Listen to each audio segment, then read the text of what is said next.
Hello and welcome to Suman TV. India diabetes capital అయిపోయింది ప్రపంచవ్యాప్తంగా అని చెప్పుకుంటున్నాం కదా. గర్వించే విషయం కానే కాదు, చాలా ఆందోళన పడవలసిన విషయం. ఎందుకంటే ఇన్సులిన్ రెసిస్టెన్స్ అండ్ అలాగే డయాబెటీస్కి సంబంధించిన ఇతర విషయాలు కూడా విపరీతంగా ఎక్కువైపోతున్నాయి యంగ్ అడల్ట్స్లో కూడా. అండ్ ఇవాళ అందుకే మనం ఒక చాలా సీనియర్ కన్సల్టెంట్ జనరల్ ఫిజిషియన్తో మాట్లాడబోతున్నాం. జనరల్ మెడిసిన్ అనే ఒక కాన్సెప్ట్ నుంచి ఇప్పుడు అందరూ స్పెషాలిటీస్ వైపు వెళ్ళిపోయారు, కానీ అసలు ఫౌండేషనే మెడిసిన్కి ఒక ఫ్యామిలీ డాక్టర్ ఉండడం, ఒక ఫిజిషియన్ ఉండడం, మనని హోలిస్టిక్గా అసెస్ చేయడం. డాక్టర్ దిలీప్ గూడా గారు ఆయన ప్రస్థానంలో బహుశా 35-40 వేల మంది డయాబెటీస్ పేషెంట్స్ని చూసుంటారు. ఎన్నో క్రిటికల్ కేసెస్ సాల్వ్ చేయడమే కాకుండా ఇన్సులిన్ రెసిస్టెన్స్పై, డయాబెటీస్పై యుద్ధం చేస్తూ తన ప్రయాణాన్ని కొనసాగించి ఇవాళ he remains to be one of the most sought after doctors. Yashoda హాస్పిటల్లో వారు ప్రాక్టీస్ చేస్తున్నారు ప్రస్తుతం. ఆయనతో మాట్లాడబోతున్నాం all about his journey. Welcome doctor Dilip కూడా. నమస్తే. Thank you. జనరల్ మెడిసిన్ అనే ఒక కాన్సెప్ట్ నుంచి ఇప్పుడు అందరూ స్పెషాలిటీస్ వైపు వెళ్ళిపోయారు, కానీ అసలు ఫౌండేషనే మెడిసిన్కి ఒక ఫ్యామిలీ డాక్టర్ ఉండడం, ఒక ఫిజిషియన్ ఉండడం, మనని హోలిస్టిక్గా అసెస్ చేయడం. డాక్టర్ దిలీప్ గూడా గారు ఆయన ప్రస్థానంలో బహుశా 35-40 వేల మంది డయాబెటీస్ పేషెంట్స్ని చూసుంటారు. మాకు టీచ్ చేసిన మెంటర్స్, టీచర్స్ అందరూ ఏమంటారంటే అవన్నీ సబ్ స్పెషాలిటీస్, సూపర్ కాదు, sub in fact. So general medicine చేస్తే you will get an opportunity to treat cardiology cases, gastroenterology cases, neurology, rheumatology. There is no limit. So ఆ ఛాన్స్, ఆ ఆపర్చునిటీ జనరల్ మెడిసిన్ చేసిన డాక్టర్స్కే ఉంటుంది. I don't want to let that go. If I go into cardio I will be missing out on neuro, మిగతా gastro ఇవన్నీ కూడా miss అవుతాను కదా. మిస్ అయ్యే అది నాకు నచ్చక I wanted to stay in general medicine and I'm thoroughly enjoying in the last 25-30 years. 25-30 yearsలో మీరు మెయిన్గా డయాబెటీసే చూసారా, లేక ఇతర అంటే సీజనల్ ఇల్నెసెస్? ఇదివరకు చిన్నప్పుడు ఒకటే తెలుసు మనకి, డాక్టర్ దగ్గరికి వెళ్ళాం, రైట్, ఏంటంటే ఫ్యామిలీ ఫిజిషియన్ ఉంటారు, జ్వరం వస్తే వెళ్తాం, ఏవో ముందు 2-3 రోజులు మందులు కూడా ఇవ్వరు. ఇన్ఫ్యాక్ట్ ఏదో క్రోసిన్ అలాంటివి ఏదో ఇచ్చి ఆ తర్వాత మెల్లిగా ఇన్వెస్టిగేషన్స్ మొదలై ఇప్పుడు అందరూ డెసిషన్స్ తీసుకుని వెళ్ళిపోతున్నారు. సో మీ ప్రయాణం ఎలా కొనసాగింది sir? What all did you focus on in your general medicine practice? General medicine ప్రాక్టీస్లో నేను స్పెసిఫిక్గా డయాబెటాలజీలో ఐ హ్యావ్ డన్ ఫెంటాస్టిక్ అంటే వర్క్ అనొచ్చు.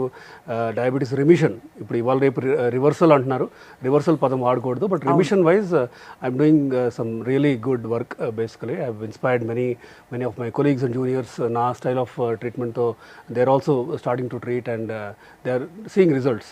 బట్ క్రిటికల్ కేర్లో కూడా నాకు మంచి గ్రిప్ ఉందండి. యాక్చువల్గా 2010 to 18 వరకు I'm hard core critical care physician కూడా. ఐసీయూ స్పెషాలిటీస్లో నేను కొన్ని వేల సెంట్రల్ లైన్స్ వేయటం కానీ, అంటే క్రిటికల్ కేర్ ప్రొసీజర్స్, ఇంట్యూబేషన్స్ అవ్వచ్చు, చెస్ట్ ట్యూబ్స్ అని, ఇట్లా రకరకాల క్రిటికల్ కేర్ ప్రొసీజర్స్ ఉంటాయి. సో దాంట్లో I have a degree as well, and critical కేర్లో మంచి వర్క్ చేశాను నేను. ఇఫ్ యూ అంటే this is a little behind, అంటే 2010 to 16, 2017 టైంలో. బట్ క్రిటికల్ కేర్ కాకుండా రూమటాలజీలో కూడా ఐ హ్యావ్ ఎ డిగ్రీ. రుమాట్, క్రిటికల్ కేర్, డయాబెటాలజీ మెయిన్లీ అనొచ్చు. సో చాలా ఐ థింక్ అన్ని లైఫ్ స్టైల్ రిలేటెడ్ కండిషన్స్లో critical care of course is అంటే వన్ ఆఫ్ కేసెస్గా వస్తాయి, సడన్గా ఎమర్జెన్సీస్ వస్తాయి, అండ్ వాటిని కాపాడడంలో కూడా మీరు చూశారు. ఎక్కువ ఎలాంటి ఎమర్జెన్సీస్ చూసారు డాక్టర్ గారు మీరు? అంటే హార్ట్ అటాక్స్ అట్లాంటివా, లేక యాక్సిడెంట్ కేసెస్ చూసారా, ట్రామా కేసెస్ చూసారా? So there is no limit అండి. In fact septic shock, there were patients I remember who were not responsive. In fact BP 0 ఉంటుంది, అసలు బీపీ రికార్డేజ్ అవ్వలేనంతలో ఉండి, ఇన్ఫెక్షన్ బాగా తీవ్రంగా ఉండి, వేరే హాస్పిటల్స్ చేతులు ఎత్తేసి నా కేసెస్ని తీసుకొని వాళ్ళని ఇమీడియట్గా ఫస్ట్ 1 hourలో రిససిటేట్ చేసి, then over period of next 7 days బాగా యుద్ధం లాంటివి చేసేసి వాళ్ళని నడిపించి బ్యాక్ ఇంటికి పంపించడం లాంటివి చాలా, కనీసం 300-400 సచ్ సిక్ కేసెస్ చూసుంటాం. అంటే సెప్టిక్ షాక్ అవ్వచ్చు, కార్డియోనిక్ షాక్ అవ్వచ్చు. సో క్రిటికల్ కేర్లో ఏంటంటే it's not just infection related or అంటే ది గ్యాముట్ బేసికలీ, అంటే entire spectrum of cases including very sick cardio cases అవ్వచ్చు. షాక్, ఇప్పుడు సెప్టిక్ షాక్ కానీ, లేదంటే న్యూరో, ఇప్పుడు పక్షవాతం వచ్చి బాగా సిక్ అయ్యి బ్లడ్ సప్లై బ్రెయిన్కి లేక వాళ్ళకి థ్రాంబోలసిస్ ఇవ్వటం అవ్వచ్చు. సో దెన్ టెన్షన్ న్యూమోథ్రాక్స్ కానీ, ఇట్లా అంటే లంగ్స్ విషయంలో కానీ. సో దెర్ ఇస్ నో అంటే ఒక పర్టికులర్ ఫోకస్ అంటూ కాకుండా క్రిటికల్ కేర్లో మాత్రం అగైన్ జనరల్ మెడిసిన్లో ఒక నిజమైన సూపర్ స్పెషాలిటీ అనొచ్చు క్రిటికల్ కేర్. సో ఆ విధంగా I have had the luck or opportunity to treat so many sick cases. మీరు ట్రీట్ చేసిన కేసెస్ అన్నిట్లో most critical case, whether it's life style related condition, అంటే డయాబెటీస్, షుగర్స్, బాగా hypertension వచ్చారు, లేదు ఒక యాక్సిడెంట్ కేసు కానీ, మీరు బ్రతికించి అమ్మయ్య నేను మెడిసిన్ చేసినందుకు నా జీవితం సార్థకం అనుకున్న కేసు ఏంటి డాక్టర్ దిలీప్ గారు? కనీసం 300-400 అన్నా ఉంటాయి. But if I have to pick then there was one case, basically diabetic patient, very sick, ఇట్లానే సెప్టిక్ షాక్తో వచ్చారు, యూరోసెప్సిస్తో వచ్చారు, దెన్ హార్ట్ అటాక్ కూడా ఉంది. అంటే బీపీ వాజ్ సో లో దట్ హార్ట్కి బ్లడ్ సప్లై అందక, దెన్ వితిన్ 1 hour రిసస్టేట్ చేసి ఇంట్యూబేట్ చేసి వెంటిలేటర్ మీద పెట్టి, దెన్ నెక్స్ట్ 2 daysలో అంటే జీసీఎస్ అంటాం, గ్లాస్గో కోమా స్కేల్ వాజ్ 3, అంటే లోవెస్ట్. 15 ఉండాల్సింది 3 ఉంది తనకి. అంటే పీపుల్ జస్ట్ గేవ్ అప్, ఇంకా హీ వోంట్ సర్వైవ్ అన్న అలాంటి కేసు. We gave timely antibiotics, timely intervention అది చేసి, and the next 3rd, 4th day he started recognizing people, ventilator settings అని తగ్గించగలిగి దాన్ని కంప్లీట్గా రికవర్ చేసి పంపించిన కేసు. అది బాగా గుర్తుంది నాకు. ఒక్కసారి ఇంకా డీటెయిల్డ్గా మరొక కేసు గురించి మీరు, అంటే పేషెంట్కి కూడా ఒక డాక్టర్తో ఒక అనుబంధం ఏర్పడిపోతుంది. వైద్యో నారాయణ హరిని ఊరికే అనలేదండి, ఆ టైంలో కాపాడినప్పుడు డాక్టరే హోప్ వాళ్ళకి. అటువంటి ఒక సందర్భం గుర్తు చేసుకుని చెప్పాల్సిన. So there was another case, patient was 168 kgs అండి. క్లియర్గా I remember the number as well. Diabetic, he was on 3 times insulin per day, పొద్దున మధ్యాహ్నం రాత్రి. వీల్ చైర్లో వచ్చేవాడు, నార్మల్గా నడుస్తూ రావడానికి ఆయాసం అని చెప్పేసి వీల్ చైర్లో he came to my clinic basically. And then ఎలాంటి చెస్ట్ పెయిన్ కానీ ఏం లేదు. బట్ గివెన్ హిజ్ HbA1c 12 HbA1cతో వచ్చారు. Then we got a CT angio done. I strongly suspected heart disease. తీరా చూస్తే ఆయనకి 3 arteries బ్లాక్ అయి ఉన్నాయి. అంటే మెయిన్లీ 2 arteries కంప్లీట్గా బ్లాక్ అయి ఉన్నాయి, ఒకటి ఆల్మోస్ట్ 50% వరకు బ్లాక్ అయి ఉంది. సో సిమ్టమ్స్ లేకుండానే ఇంత తీవ్రమైన హార్ట్ డిసీజ్ మనం ముందే కనిపెట్టాము. Then we took him for angiogram, then stents అవి ప్లేస్ చేసేసి రాబోతున్న ఇంపెండింగ్ హార్ట్ డిసీజ్, హార్ట్ అటాక్ని మనం ప్రివెంట్ చేయగలిగాము. That's one thing. And over period of 1 year same patient ఇప్పుడు 104 kgs ఉన్నారు. అంటే 164 కిలోలు తగ్గారు. 168 నుంచి ఈజ్ నౌ. ఏం చేశారు సార్? అంటే ఫుడ్ మార్పులా, లైఫ్ స్టైలా, ఎక్సర్సైజ్ చేయించారా, ముంజారో ఇచ్చారా? అంటే ఇప్పుడు అన్ని GLP-1 అన్నీ వచ్చేసాయి ఈజీగా, బట్ అది అవసరం కూడా పడుతుంది కదా చాలా మందికి. అంటే they are not able to avoid. Right.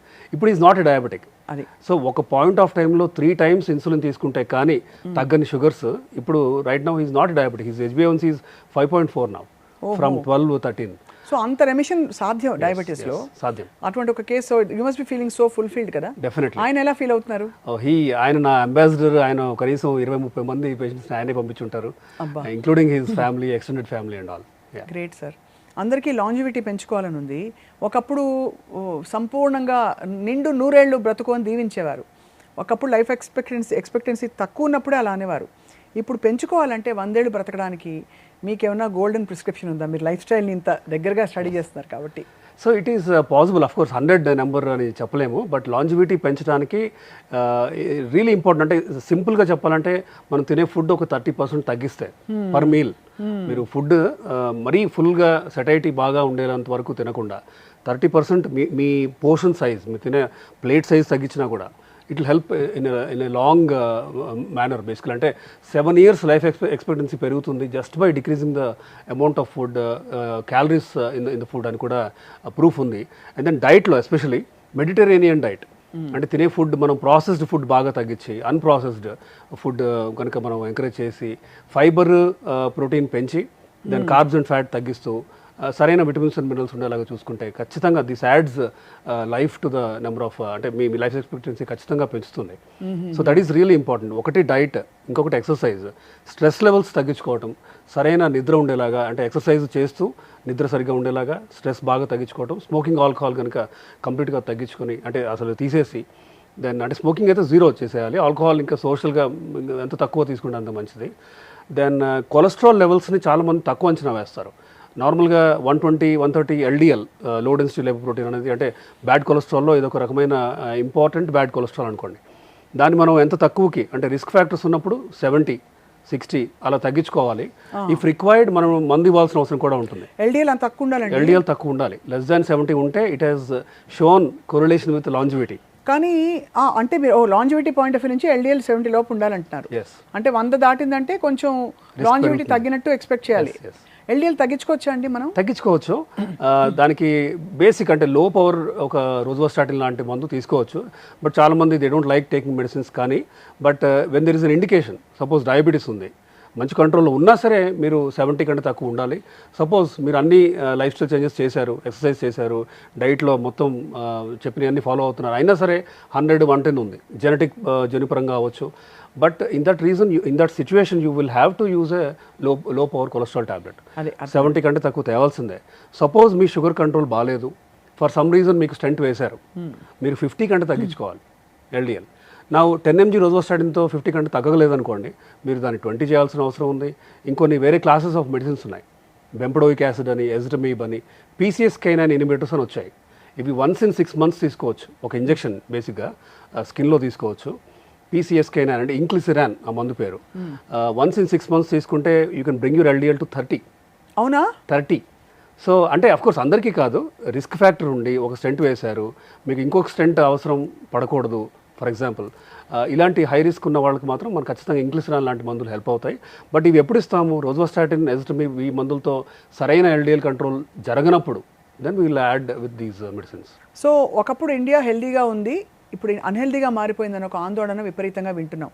అంటే హ్యాబిట్స్ అని, ఇదివరకు మన పనులు మనమే చేసుకునేవాళ్ళు, అమ్మమ్మలు అయితే బావిలోంచి నీళ్లు తోడి తీసుకొచ్చేవారు, పప్పులు రుబ్బేవారు, సో వర్కౌట్ న్యాచురల్గా ఇల్లు ఊడ్చుకునేవారు వంగి. ఇప్పుడు అన్ని వాక్యూమ్ క్లీనర్స్, మెయిడ్స్, సర్వీసెస్ ఇవన్నీ వచ్చేసాయి.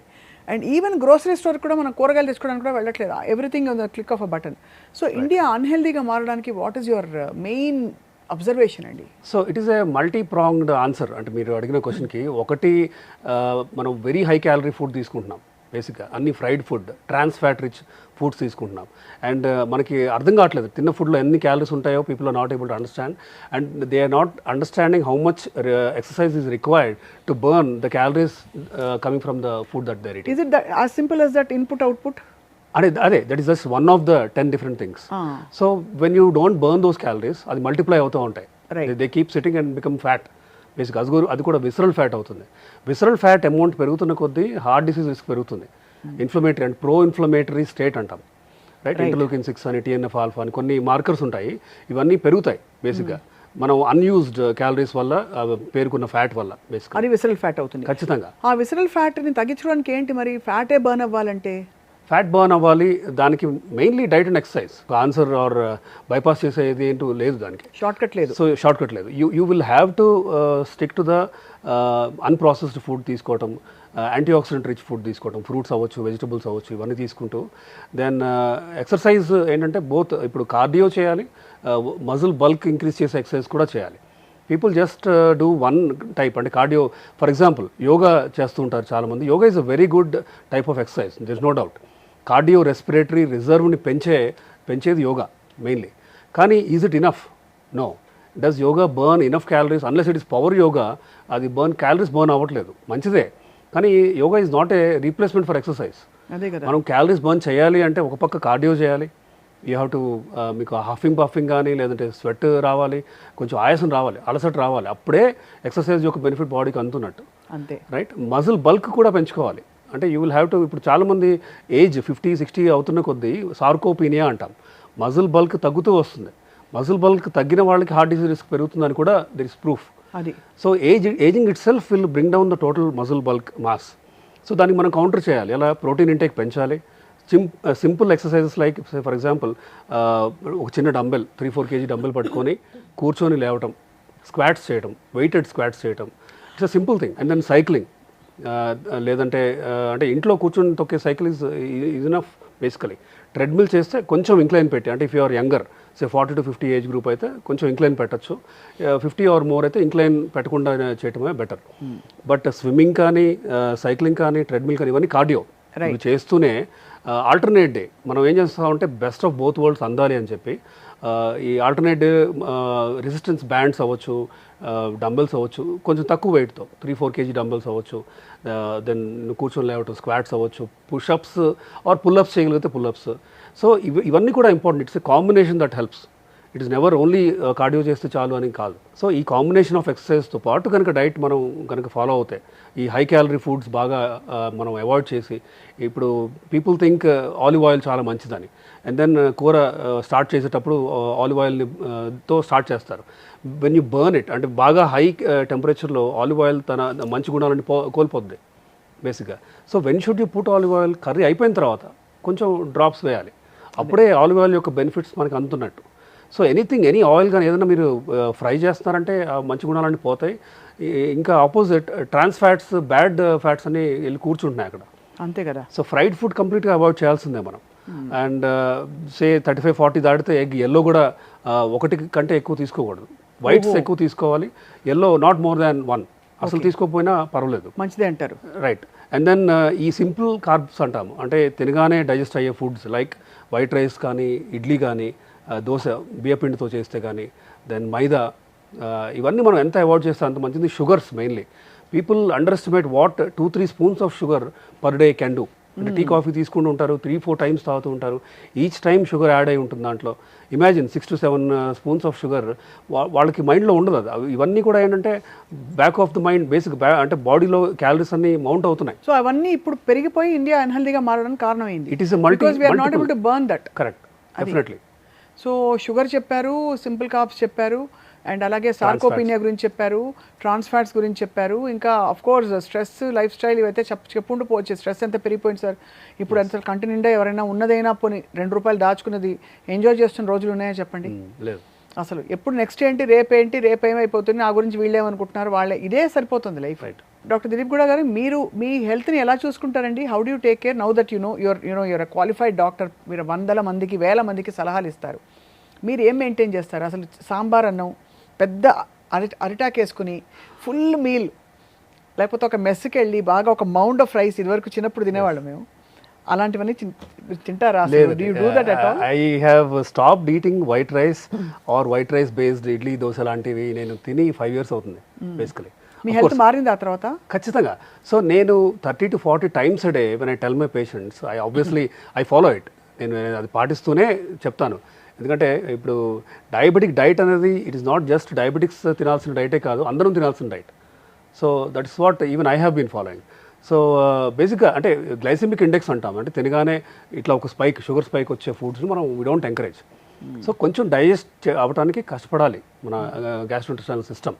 సో దానికి ఏంటి, కాంప్లెక్స్ కార్బ్స్ మంచివి, అంటే మల్టీగ్రెయిన్తో చేసిన రోటీ ఫర్ ఎగ్జాంపుల్, క్వినోవా అవ్వచ్చు, బ్రౌన్ రైస్ అవ్వచ్చు, then veggies. Basically course diabetic patients బాగా తీగా ఉన్న ఫ్రూట్స్ తినకూడదు కాబట్టి టొమాటో, క్యారెట్, కీరా, బ్రాకొలీ, లెటస్, క్యాప్సికమ్, స్పినాచ్, ఇలాంటివన్నీ అసలు in fact what we say is ఒక మీల్ మొత్తం సలాడ్, కావాలంటే కొంచెం ఎగ్ వైట్స్ 2 కానీ, ఫిష్, చికెన్ బాయిల్డ్ ఏమైనా ఉంటే అవి వేసుకొని వెజ్ సలాడ్లో ఈ పీసెస్ వేసుకొని తినమని చెప్తుంటాం. అంటే ఆ మీల్ అంటే రైస్ కానీ రోటీ కానీ తింటేనే భోజనం చేసినట్టు కాదు అనే మైండ్ సెట్ పోవాలి. సో మీరు అలా you eat meals like that. You also workout sir? Or I do workout 10,000 steps a day అలా ఫిక్స్డ్గా పెట్టుకోను, బట్ ఐ ట్రై ఎంత పాసిబుల్ అయితే అంత weight training and cardio I try to alternate. ఎలా, how do you bring fulfilment and peace inside you?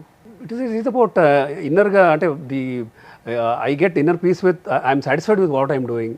And నాకు పెద్ద unreachable ambitions, goals లాంటివి ఏం లేవు. So I'm content. I think ఆ కంటెంట్గా ఉండటం, పీస్ఫుల్గా ఉండటం మ్యాటర్స్ అలాట్. కార్టిసాల్ లెవెల్స్ పెరుగుతూ ఉంటాయి స్ట్రెస్ పెరుగుతున్న కొద్దీ. కార్టిసాల్ ఇవన్నీ గ్రోత్ హార్మోన్, ఎపినెఫ్రిన్ కానీ, అడ్రినలిన్ కానీ, ఇవన్నీ ఏం చేస్తాయంటే కాన్స్టెంట్గా రెస్టింగ్ హార్ట్ రేట్ని 90కో ఎంతకో ఉంచుతుంది. నార్మల్గా heart rate should be around 70, 65 to 72 అలానే ఉండాలి బేసిక్. చూసుకుంటున్నాను సార్, అంటే అదే పాల్పిటేషన్స్ అంటారు. కరెక్ట్. సో స్ట్రెస్ తగ్గించుకోవాలి బేసిక్గా. ఎక్సర్సైజ్ చేస్తే, course yoga is very good. Yoga exercise చేస్తే ఆ అలసటతో మనకి మంచి నిద్ర కూడా వస్తుంది. 6.5 to 7 hours of sleep per day is important. It is a mandate. అంతే. పీపుల్ అండర్ ఎస్టిమేట్, అంటే నిద్రదే ఉంది 4-5 hours పడుకొని then they continue slogging. But say for example for whatever reason, మీ జాబ్ వల్ల అవ్వచ్చు, మీకు ఎట్ అ స్ట్రెచ్ 6.5-7 hours పడుకోలేకపోవచ్చు. ఇన్ దట్ కేస్ ఆఫ్టర్నూన్ ఒక న్యాప్, ఒక పవర్ న్యాప్ తీసుకోవటం, ఒక 1/2 hour అవ్వచ్చు, 45 minutes అవ్వచ్చు. సో ఇలా నిద్ర ఒకటి, ఎక్సర్సైజ్ కానీ, దెన్ కంప్లీట్గా స్మోకింగ్ అనేది ఆపేయాలి. ఇంకా ఆల్కహాల్ అంటే సోషల్ ఇంటరాక్షన్స్లో once in 2 or 3 weeks, అది కూడా binge drinking is a problem. People may not drink say once in a week or అంటే రోజు తాగకపోవచ్చు, కానీ తాగినప్పుడు బాగా ఎక్కువ తాగాలనుకోండి, that is a problem. That is actually a kind of stress that you are pushing the body into. So binge drinking is a problem. And especially ఈ మధ్య చూస్తున్నాం అది. People who don't drink but then they land up in the ER with full of dehydration, kidney stones అవ్వచ్చు, liver shrink అవటం లాంటివి కూడా చూస్తూ ఉంటాం. Okay, so you stay away from all habits and I try. You try know అంటే ఇప్పుడు life స్టైల్లో చాలా చేంజెస్ వచ్చేసాయండి యాజ్ వి నో, అంటే because of so many things. So we all need coping mechanisms also to, అంటే go out sometimes, stay out late in the night, friends ఉంటారు చాలా మందికి, సిటీ లైఫ్కి అలవాటు పడిన వాళ్ళు అలా గీతలు గీసుకుని ఉంటే అసలు ఎందుకు బతుకుతున్నావు అని అడుగుతారు చాలా మంది. So but it's delicate balance of both, అంటే తెలుసుకోవాలి మైండ్ఫుల్గా మనం. అందరూ ఇప్పుడు ఫ్రూట్స్ని చూసి భయపడుతున్నారు. కారణాలు ఏంటంటే ఫ్రూట్స్ తింటే డయాబెటీస్ ఉన్నవాళ్ళు ఫ్రూట్స్ తినకూడదు, తిన్నా మితంగా తినాలి, ఏవేవో రకరకాలు. And highest and most loved fruit, highest sugar ఉండే ఫ్రూట్ మీకు మేము సర్వ్ చేద్దాం అనుకున్నాం. ఇప్పుడు మీకు మామిడి పండు ఎవరైనా తెచ్చి పెడితే గిన్నెలో, మీరు గెస్ట్గా వెళ్ళారు ఎవరింటికో, గిన్నె నిండా చక్కగా డైస్ చేసిన మామిడి పండు తెచ్చి పెట్టారు, తింటారా అసలు మీరు? తింటాను, బట్ గిన్నె నిండా తిన్నాను ఆబ్వియస్లీ, 2-3 పీసెస్ తింటాను. సో అంటే fortunately I'm not a diabetic, but ఒక డయాబెటిక్ పేషెంట్ అగైన్ మంచి కంట్రోల్ ఉంది. Diabetes is a spectrum. ఒకవైపు ఇన్సులిన్ బాగా హై అంటే 70 to 80 యూనిట్స్ ఆఫ్ ఇన్సులిన్ తీసుకుంటేనే కంట్రోల్లో వచ్చే డయాబెటీస్ అనుకోండి. వీ డోంట్ ఈవెన్ రికమెండ్ ఆ 2-3 పీసెస్ కూడా వద్దంటాం. అదే మైల్డ్గా ఉంది, ఓన్లీ టాబ్లెట్స్తో మంచి కంట్రోల్ ఉంది, 6.57 ఉంది, అప్పుడు 2-3 పీసెస్ తీసుకోవచ్చు, నో ప్రాబ్లం. బట్ ది అంటే అన్రైప్ సైడ్ అయితే బెటర్ అని. పండిన మామిడికాయ అనుకోండి, షుగర్ కంటెంట్ పెరుగుతూ పోతుంది. సో ఫ్రక్టోజ్ ఉంటుంది, గ్లూకోజ్ అండ్ గ్యాలక్టోజ్ ఫ్రక్టోజ్ అంటే. So obviously invariably sugars will go up. In fact మీరు నంబర్ జూన్, ఇప్పుడు ఎండ్ ఆఫ్ మే అండ్ జూన్లో ఐ హ్యావ్ సీన్ యూనిఫామ్లీ చాలామంది ఒక 3-4 kgs పెరిగి వచ్చారు. అదే, సో బరువు పెరగటం ఒకటి, హెచ్బిఏవన్సీ పెంచుకొని రావడం, అప్పటి వరకు 6.4, 6.5 ఉండి I will be so happy. అంటే నాకు ఏంటంటే day in and out this is what I see కాబట్టి. But when they come with 7.5 and all I get disappointed. ఏమైంది అంటే దే టెల్ ఆనెస్ట్లీ, లేదండి మామిడికాయలు అవి తిన్నావు అనేసి. దే నో తినకూడదు అని. But of course it is always a balance, అంటే కంప్లీట్గా నో అని కూడా చెప్పలేము మనం. సో లెట్ దెమ్ హ్యావ్ కొంచెం, let them enjoy the fruit, but in moderation. And also ఇది తినే ఆర్డర్ ఉందని విన్నాను, ఫస్ట్ ఫైబర్ తినేయి, నెక్స్ట్ ప్రోటీన్ తినేయి, తర్వాత ఇంకేమైనా తిను అంటారు, నిజమేనా? సో ఒక రకంగా అది ఎందుకు అంటే సెటైటీ. ఇప్పుడు మీరు చెప్పినట్టు ఫైబర్ ప్రోటీన్ తీసుకోగానే మన సెటైటీ మనకు ఫుల్ అవుతూ ఉంటుంది, ఇంకా చాలు అనే ఇదిలో ఉంటాం కాబట్టి అప్పుడు తీసుకుంటే నో ప్రాబ్లం, కరెక్టే. It helps the order in which you eat అనేది. ఎక్కువ ఫైబర్ ఎక్కువ ప్రోటీన్ తీసుకున్న తర్వాత మనకి సెటైటీ పెరుగుతుంది కాబట్టి so what ever carbs that your having, the quantity మీరు బాగా తక్కువ తీసుకోగలుగుతారు. కాబట్టి ఆ ఆర్డర్లో తింటే మోడరేషన్లో ఫ్రూట్స్ ఆర్ అలౌడ్. రైట్. ఈ మ్యాంగో కూడా తినొచ్చు. ఎందుకంటే చాలా మందికి ఇప్పుడు ఒక ఫ్రూట్ జ్యూస్ స్టాల్కి వెళ్తారు సార్, ఫ్రాంక్లీ ఇలాంటిది 1-2 వేస్తే ఒక మగ్గు నిండా జ్యూస్ ఇస్తారు. That's a lot of calories, it's very tasty. అప్పుడప్పుడు ఇంకా ఇప్పుడు ఈసారి మామిడి పళ్ళు బాగా వచ్చాయి, తీయగా ఉన్నాయి. లాస్ట్ సీజన్లో మీకు గుర్తుంటే తీయగా మామిడి పళ్ళు రాలేదు, షుగర్ యాడ్ చేసేవారు, అది ఇంకా కిల్లర్ కాంబినేషన్. దీనిలో మేగడేసుకు తింటే ఏమవుతుంది సార్? ఫ్రూట్ అంటే వేసుకోవచ్చు అగైన్, అంటే సాచురేటెడ్ ఫ్యాట్ బేసికలీ ఎంత తక్కువ వేసుకుంటే అంత మంచిది. బట్ ఫుల్ గ్లాస్ హెవీగా తీసుకోకుండా మేబీ లిటిల్ తీసుకుంటే బెటర్ అని. ఇంకో కాంబినేషన్ గ్రీక్ యోగర్ట్ ఇప్పుడు చాలా పాపులర్ అయింది. గ్రీక్ యోగర్ట్ అండ్ మ్యాంగో తింటే అసలు మీకు మ్యాంగోలోని ఎఫెక్ట్స్ అన్ని పోతాయి, because they so much protein in Greek yoghurt అని చెప్తున్నారు. Not entirely true. మన ఇంట్లో ఉన్న పెరుగు మంచిదే అండి, that is as good as Greek yoghurt. Greek yoghurt ఏమి ఇంకా చాలా ఎక్కువ గుండం, మంచి గుండం, హై ప్రోటీన్ అంటారు కదా. చిన్న డబ్బాలోనే మీకు 18 grams ఆఫ్ ప్రోటీన్ వస్తుంది. ఇట్స్ అంటే డైటీషియన్స్ అందరూ ఇది రికమెండ్ చేసి ఇస్తున్నారు. కరెక్టే, కానీ again it is always the quantity that matters. అది కూడా మీరు 2-3 డబ్బాలు తీసుకుంటే obviously it's more than what you can burn. Burn చేయలేనంత క్యాలరీస్ తీసుకున్నట్టే కదా. ఇప్పుడు అందరూ సెమాగ్లూటైడ్, ఒజెంపిక్, GLP-1 ఇవన్నీ ఈజీ షార్ట్ కట్స్ అయిపోయాయి and everybody knows it's highly effective. అది ఎవరు తీసుకోవాలి, ఎవరు తీసుకోకూడదు మీ దృష్టిలో? So there are some indications. DCGI, drug controller general of India, clear cut indications ఇచ్చాయి. బేసికలీ ఏమంటారంటే 27 BMI దాటి డయాబెటీసో దెన్ బీపీఓ లేదంటే హార్ట్ డిసీజ్ ఏమైనా ఉంటే కనుక వీళ్ళకి ఇవ్వండి, 27 ఆర్ మోర్. 30 ఆర్ మోర్ ఉంటే ఇవేమి లేకపోయినా ఎవరికైనా ఇవ్వచ్చు, డయాబెటీస్ ఉన్నా లేకపోయినా ఇవ్వచ్చు అని అఫీషియల్ ఇండికేషన్ అయితే ఉంది. బట్ ఇవాళ రేపు వీఆర్ సీయింగ్ యంగ్స్టర్స్ ఇప్పుడు 3-4 monthsలో పెళ్లి కుదిరిందని చెప్పేసి దే కీప్ కమింగ్. బరువు తగ్గాలి, we have to look good అనేసి వస్తుంటారు. That is not something we recommend. ఎందుకంటే these drugs are not for everybody. ఇవి షార్ట్ కట్స్ కాదు బేసికలీ. ఎందుకంటే ఎంత ఫాస్ట్గా అయితే తగ్గారో అంతే ఫాస్ట్గా ఇవి ఆపేస్తే మీకు మళ్ళీ పెరుగుతారు బేసికలీ. అది తీసుకున్నంత వరకు, బ్లడ్లో ఉన్నంత వరకు ఇట్ యాక్ట్. ఒక 1 week తర్వాత, 1 month తర్వాత you are slowly going to put on weight. But తర్వాత మనం మెయింటైన్ చేసే లైఫ్ స్టైల్, అంటే ఏ లైఫ్ స్టైల్ అయితే మనం ముందు ఉండవలసిందో, ఉదాహరణకి eating high protein, high fibre, balanced meals, no simple carbs, moderate workout, so ఇలా మోంజారో కానీ లేదంటే విచవర్ ఇప్పుడు టిర్జపటైడ్ ఆర్ సమాగ్లూటైడ్ తీసుకున్న వాళ్ళు అట్లీస్ట్ 6 months to 8 months నా పేషెంట్స్ తీసుకొని ఉన్నారు. కనీసం 3,000 మంది తీసుకున్నారు.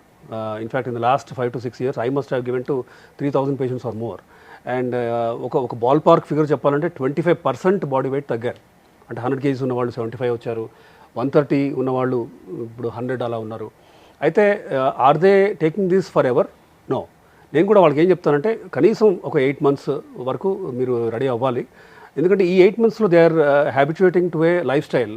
ఏం తినకూడదు ఏం తినాలి కూడా నేను చెప్తాను. కాబట్టి ఈ 6 months to 8 months వాళ్ళకి అలవాటు అయిన తర్వాత when they slowly taper of, ఒకేసారి నేను బ్లంట్గా ఆపేయమని చెప్పను, తగ్గించిన తర్వాత దే అండర్స్టాండ్ ఏం తింటే పెరుగుతున్నాము, ఏది నాకు క్యాలరీస్ పెంచి బరువు తగ్గట్లేదు అనేది వాళ్ళకి అర్థమయ్యి ఆ లైఫ్ స్టైల్ కంటిన్యూ చేసిన వాళ్ళు మాత్రం అట్లీస్ట్ ఫర్ ఎగ్జాంపుల్ 100 ఉన్న వాళ్ళు 70 అయిన తర్వాత కంప్లీట్గా మానేసిన తర్వాత 73 అయ్యారు, 74 అయ్యారు. అది balance. They never went back to 80, 90, 100కి వెళ్ళలేదు. సో దానికి ఎందుకు అంటే ఎక్సర్సైజ్ చేస్తున్నారు, ఏం తింటే పెరుగుతున్నామో వాళ్ళకి అర్థమయ్యి they are able to diet well and they are able to maintain that diet. So కొంత నోరుకి తాళం వేయాలి, తప్పదు. అండ్ దాంతోపాటు మైండ్ఫుల్నెస్ అండ్ ఆల్సో ఇప్పుడున్న పరిస్థితుల్లో అయితే చాలా మనకి యాక్టివ్ లైఫ్ స్టైల్ చాలా ఇన్నోవేటబుల్ కదా sir. Absolutely. Because calories in calories out finally. And ఆ క్యాలరీస్ కూడా ఎక్కడి నుంచి వస్తున్నాయో also is the source of calories is very important. నేను ఏమి తిన్నో గ్లాస్ కప్పు షుగర్ తింటా రోజు, only 500 calories I had, I'm on calorie deficit అంటే it won't work like that. It won't work. Yeah. Definitely. So you have to eat the right foods in the right quantities, sir. So doctor Dilip గారు, with your permission, Sure. మేము ఎప్పటికప్పుడు మిమ్మల్ని సంప్రదించి diabetes గురించి, health care, wellness, life style గురించి మా Suman TV వ్యూవర్స్కి చెప్తూ ఉంటాం. మీ ఓన్ ఛానల్లో we would like you to speak, we'll start a channel in your name. Sure. తప్పకుండా ఐ థింక్ క్రెడిబుల్ ఇన్ఫర్మేషన్ ఇవ్వడమే మా ధ్యేయం. బికాస్ ఇప్పుడు ఎన్ని ఫ్యాట్ డైట్స్ వచ్చేసాయంటే అందరూ షార్ట్ కట్స్కి వెళ్ళిపోతున్నారు. సో మీరు చెప్పినది ఇవాళ చాలా సౌండ్ అండ్ సస్టైనబుల్గా అనిపిస్తుంది. Thank you. Yeah, me message sir for Suman TV. So it's really important. ఎందుకంటే లైఫ్ స్టైల్ చేంజెస్ పెద్దగా అంటే ఇంత చిన్న చేంజెస్ చేస్తే మెటబాలిక్ డిజార్డర్స్ అంతగా ఎఫెక్ట్ అవుతాయా అని చాలామందికి తెలియదు. But it does actually. అంటే making small but sustained changes over period of time, అది diet, exercise, then annual health checks చేసుకోవటం. మీరు ఈ డయాబెటీస్ స్పెక్ట్రంలో నాన్ డయాబెటీస్ ఒకవైపు ఉంటే మధ్యలో ప్రీ డయాబెటీస్ అని ఉంది. సో మీరు ఈ స్పెక్ట్రంలో ఎక్కడున్నారు తెలుసుకోవాలి. ప్రీ హైపర్టెన్షన్ కూడా ఇలా ఇవన్నీ ఏంటంటే యాన్యువల్ హెల్త్ చెక్లో ఒకసారి మీరు మీ డాక్టర్ని కలిస్తే once a year you will understand where you stand. Cholesterol levels like we discuss, LDL 70 ఉందా, 50 ఉందా, 120, 130 ఉందా, ట్రైగ్లిజరైడ్స్ అవ్వచ్చు. ఇట్లా ఏంటంటే చిన్న చిన్న చేంజెస్ చేస్తే మీకు మెటబాలిక్ డిజార్డర్ రిస్క్ మీరు గ్రాస్గా తగ్గించుకోవచ్చు. And for that you need to discuss with an evidence based qualified డాక్టర్తో మీరు డిస్కషన్ చేస్తేనే మీరు ఇఫ్ రిక్వైర్డ్, కొంతమందిలో మందులు అవసరం పడుతుంది. చాలామంది నాకు మందులు వద్దు అనే ఫీలింగ్తో ఉంటారు. But when it is required, when it is indicated, we need to take it, right, risk తగ్గించుకోవడానికి. So this is what I suggest. Thank you very much, sir. You are a treasure of experience and knowledge. We value your presence here in Suman TV. Thank you. Likewise.